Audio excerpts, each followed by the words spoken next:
Aston Villa have completed the signing of Brentford striker Ollie Watkins, the 24-year-old from Brentford. This one has been rumoured for a very, very long time now. I think we all know that Aston Villa have been in need of a striker, as Wesley's still recovering from his injury and Samatta did struggle towards the back of last season. So, yep, Villa have got the man that they wanted. After this week failing to sign Callum Wilson, Villa have secured Ollie Watkins. The fee is 28 million, and I think it's subject to rise to 33 million pound in add-ons. Now, yeah, Ollie Watkins, he did win the Championship Player of the Year for last season. He scored 25 goals, I think it was. And yeah, really playing a key part in Brentford finishing in the playoffs last year, where they were very unlucky not to get promoted. They were my favourite to come up via the playoffs, actually. But yeah, no, this is Ollie Watkins and Dean Smith linking up again, as Dean Smith did also sign Ollie Watkins from Brentford. And yeah, so obviously they know each other well and keen to link up again at Villa. Ollie Watkins, in his interviews today, has spoke on the fact that Dean Smith was a key part to him coming to Aston Villa. He really sold the project to him. And he's also said how one of the reasons why he came to Villa is due to the size of the club. He mentioned big club numerous times in his interview, and generally seems like he's excited to come to Villa, as he should be. So yeah, I mean, me personally, I can't say I've seen him play, if I'm being honest. Now, like most Villa plans have probably done, is we've all gone and looked at the highlights of his season, and his goals look, to me, a lot of his goals are like first time finishes in and around the box. I remember, I think about, it might be a month ago now, when I first looked at his highlights when we was rumoured with him. He kind of looked, to me, his highlight reel looked a lot like Scott Hogan's, if I remember when he signed him. He seemed very much like a poacher, just the odd like one-on-one finishes, but first-time finishes. And yeah, I think what changed it for me was then when he won the Player of the Year award. That kind of made me like sit back and think, okay, all right, maybe he's not just the goals man, because he's obviously won that award for a reason. And yeah, I've kind of today gone back, looked at a few more clips. Brentford also done a nice sort of goodbye video for him with their goals. And I think the key thing that I've took from, I like his character. He seems confident. He seems a bit like he's a bit of a cheeky lad. Like, I like his celebrations. He clearly like puts some thought into them.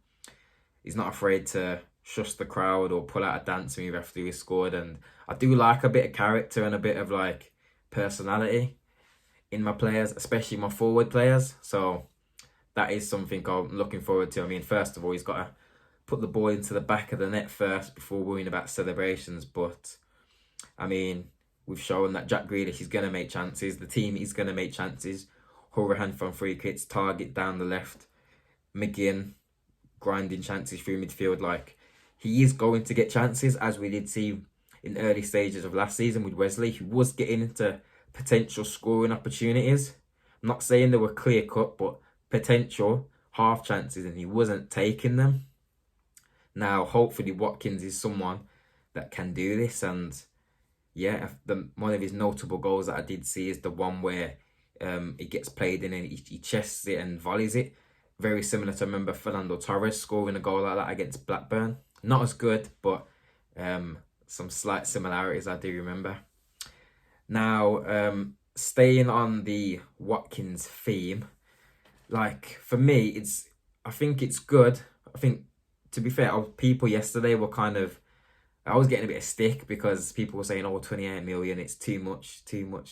But I would again look at how much we paid for Wesley, like how much we paid for Samatta.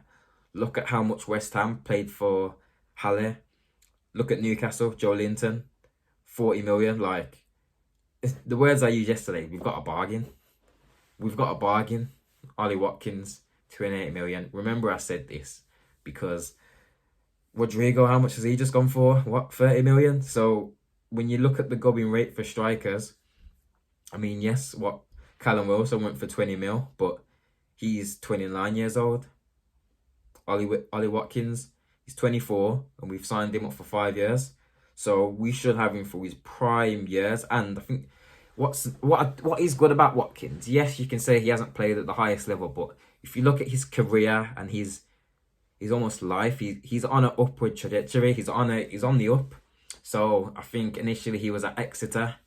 I think that's where he came up in the academy and spent some time. He went out down into non-league football, played for Western-super-Mare.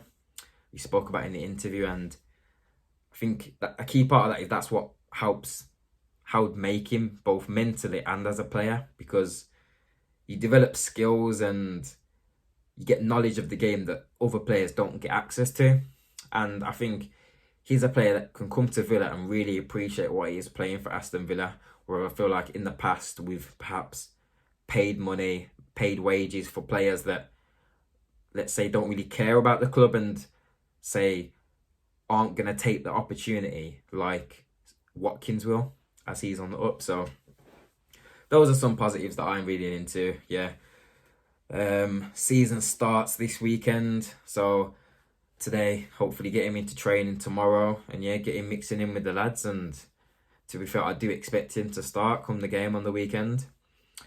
Now, away from the striker situation, I still think we are a winger or two light. We could do with another one of those. I think another centre mid is needed, but it's just finding these players. I mean, you'd think, I don't know, I kind of thought it was going to be Watkins or Benrahma from Brentford. I don't know if we'll get both, and haven't heard too much news on that. Buendia is another player that we've been linked with. Did I say that right? Buendia, yeah. That's another player we've been linked with, but again, it's just like, why? Like, it's like we always take our time to get these deals through.